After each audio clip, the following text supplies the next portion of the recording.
The book that changes your life is not one that you read, it is one that you write. I have just completed my 7th book, and people ask me, Daniel, why are you continuing to write books? Why do you keep putting books out there? And that is because every book that I've written has been a life changer.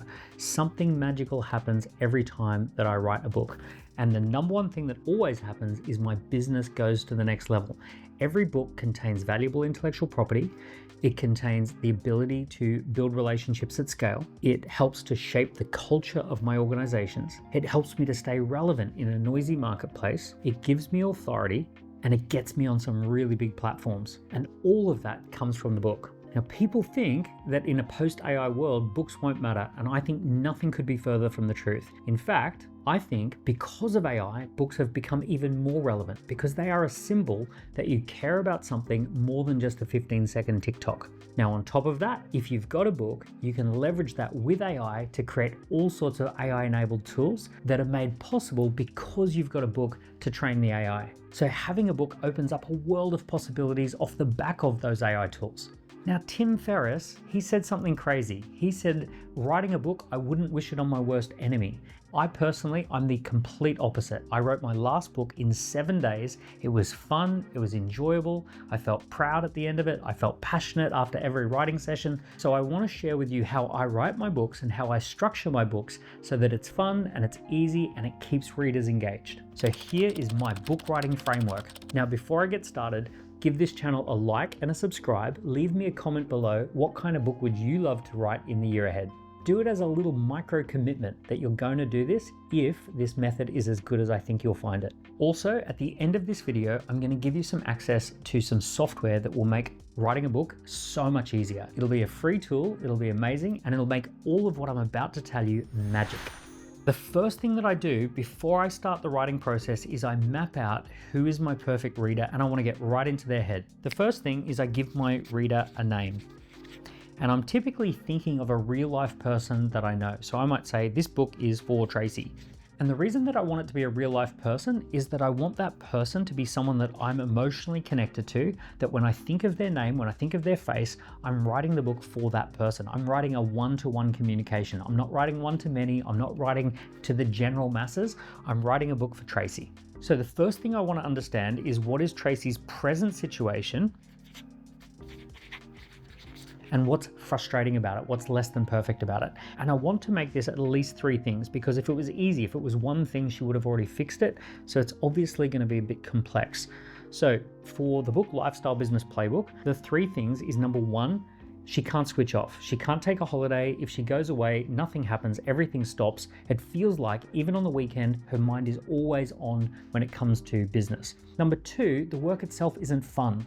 All the reasons that she got into business and all the fun stuff that she imagined herself doing has been completely eclipsed by all the frustrating, boring stuff, and it feels constrained and contained. And number 3, the business just doesn't make enough money. It's not profitable enough. It just doesn't have the margins. She can't pull enough cash out of it. In fact, she's earning less than she could in a corporate job. So those 3 things combined create a frustration cloud. And that's what we're going to call her present situation that she wants to escape from. On the other side, we're going to create the opposite of that. We're going to call this the prize.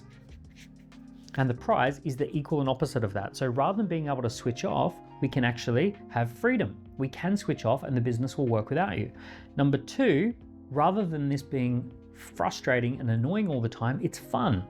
And number 3, rather than it not making enough money, it's highly profitable and highly scalable. So that would be the prize that Tracy's looking to get to. In the middle, we want to look at the obstacles. What's getting in the way? And typically there's going to be at least 7 things that get in the way, right? So we're going to make a list of all the things that gets in the way. And because I'm an expert in this, I might know that one of the things is that her business is geographically limited. And another one of the things is that she's what I would call a supply side entrepreneur, not a demand side entrepreneur. So I'm making a list of all the things that I think she's doing wrong. Now, when I've got all of that, I create something called a control question. And the control question is the question that Tracy wants to ask of the book. Now in this book, she's going to ask the question, how do I have fun, freedom, and flexibility in a highly profitable business that I love?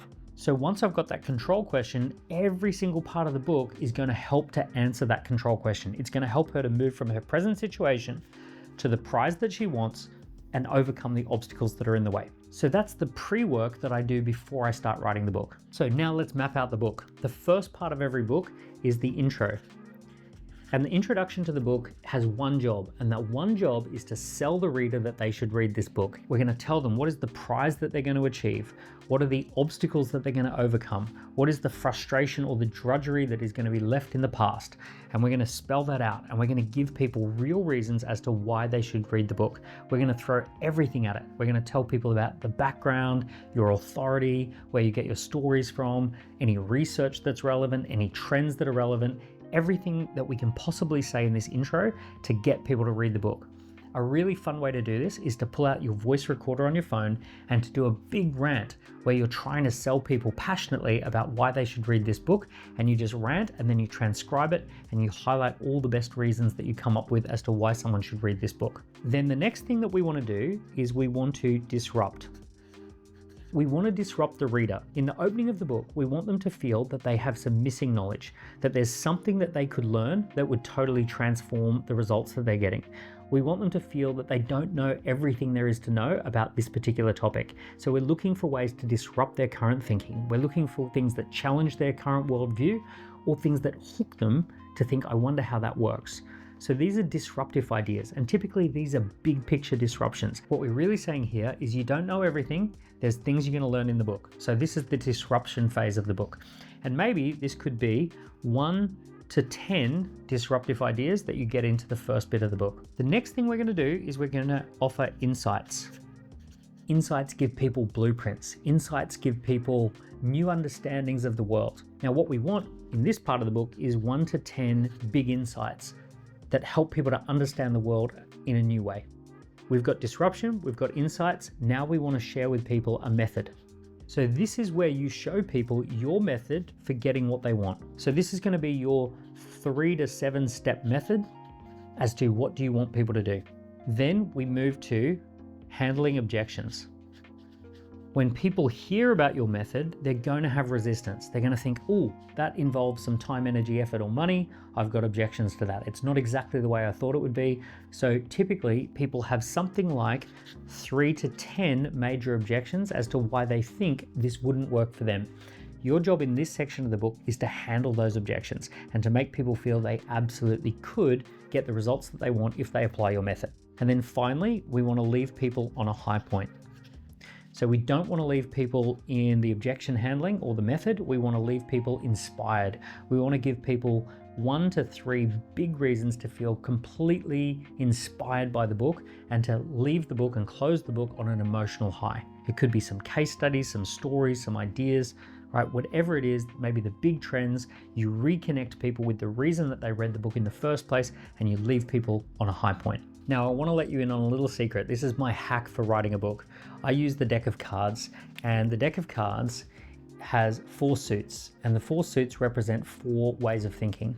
The clubs represents the big picture, the big ideas. The hearts represents stories, emotions, and connection with others. Spades represents to-do lists, tasks, the work that needs to be done. And diamonds represents facts and research and data. And what I do with every single chapter that I write, every single part of the book, is I try and say, here's the big idea. Here's a story that embodies the big idea that connects with you as a reader. Here is what you need to do. Here's the work that needs to be done. Here's the tasks. And here's the data and the research that backs that up. And I make sure that all 4 of those elements are contained within the whole book and within every single little chapter. Every time I get stuck writing, I just go back to, have I covered all 4 of those things? And I make sure that all 4 of those things are in the chapter. Maybe not in that order, maybe not in perfect ratios, but I'm always checking in to say, have I covered those 4 things in each chapter? Half the battle of writing a book is mapping it out. It's having a really good writing plan, knowing exactly what you're going to do. Now, the reason that I was able to do this most recent book in 7 days, which is a new record for me by a long shot, is because I used a piece of software called bookmagic.ai. I'm an investor and I'm a co-founder in that business. I got involved and built that product because I wanted to be able to make it super easy to map this out. It allows you to do a lot of planning in advance. It guides you through a process, and then it helps support the writing process. One of the things that I absolutely love is it balances out all the chapters and makes sure that the chapters are nice and equally balanced in terms of word count and content, and it uses AI to really guide the process. Now, the AI doesn't write any of the book for you. It's your book. It's completely your book. But the AI does act as like a writing assistant and a research assistant and an editor to help make sure that you're on track with the writing process. That little bit of AI support really guided me to create this book in record speed, but I could only do that because I had this mental model and I had this map already done in advance, and I'd uploaded it and put it into bookmagic.ai. So if you want to change your life, I really recommend not necessarily to read a book, but to write a book, to become an author. I believe that the word author and authority are so similar for a reason. As soon as you become an author, you also become an authority in your space. No one can ever take that away from you. Once you've written that book, once you're an author, you will forever be an author, and you will have access to global distribution of your content. You'll have Amazon, you'll have YouTube, you'll have Spotify, you'll have Audible, all of those carrying your book out to the world. And I tell you, it's unbelievable where your book will go. On a regular basis, people come up to me and they say, I read your book and it had a really big impact on me. And these are people I've never met before, but my book has gone out and met them. A book allows you to build relationships at scale, and relationships at scale allow you to build a business that scales. Okay, if you've enjoyed that video, please leave me a comment, tell me the book that you're gonna write, and also in the description, you'll find a link to bookmagic.ai, and you can get started for free with that tool and start thinking about the book you're gonna write. Additionally, I would love to invite you to one of my workshops. On the workshop, I talk about the bigger picture of positioning yourself as a key person of influence, so you'll find the link to that in the description as well. I hope you enjoyed this video, and I look forward to seeing you next time.